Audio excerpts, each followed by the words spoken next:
Another day, another basketball stories na naman ang pagkikwentuhan natin. At ngayon nga ay ang pag-uusapan natin ang balitang may pasabog na nga daw ngayon ang Los Angeles Lakers. At ang balitang may bagong ipapalit na nga daw ang Golden State Warriors kay Stephen Curry.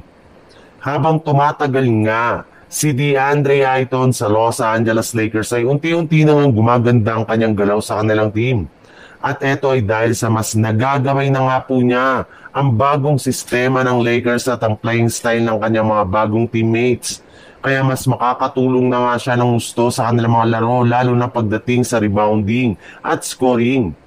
Madadama na nga po ngayon ang kanyang impact sa kanilang opensa, hindi kagaya ng mga una nilang laban. Nakakagawa na rin naman nga siya ng mga solid screen para sa kanyang mga teammates, sadyang may ilang mga bagay pa rin naman nga siyang dapat ayusin sa kanilang team since hindi pa sila nakakagawa ng maayos na pick and roll plays na siyang sanang magiging signature ng Lakers sa kanilang mga laro. Pero maayos rin naman nga daw ito kapag bumalik at naglaro na ang kanilang superstar na si Luka Doncic.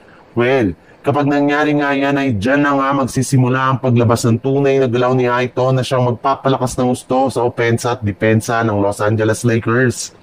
Magdadalawang isip na nga ang kanilang kalaban kung ido-double team nila si Luka Doncic o hahayaan nila na magdomina si DeAndre Ayton sa ilalim ng basket.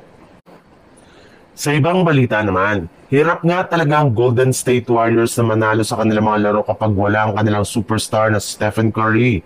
At yan nga ang pinakamagiging problema ng kanilang team ngayong season. Kaya kailangan talaga nilang panatilihin na maayos ang kalagayan ng pangangatawan nito bago mag-umpisa ang kanilang kampanya. Pero ayon rin naman nga sa ilang analyst, hindi nga kagaya ng mga nagdaang taon ay meron na rin naman nga silang posibleng pamalit sa kanyang pwesto. At eto nga ay walang iba kundi ang kanilang undrafted rookie na si LJ Cryer na efficient ang kinagawang 3-point shooting sa tuwing ipinapasok nila siya sa loob ng court. Hindi nga nito inaaksaya ang kanyang oportunidad na magkaroon agad ng impact sa kanilang opensa.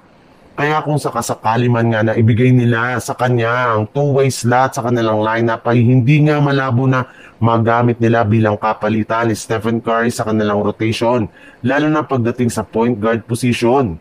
Marami na nga nakapansin na napakalaking potensyal nito kaya hindi na nga dapat palampasin pa ng Golden State Warriors ang ganitong kalaking oportunidad na makakuha ng isang napaka-efficient na 3-point shooter.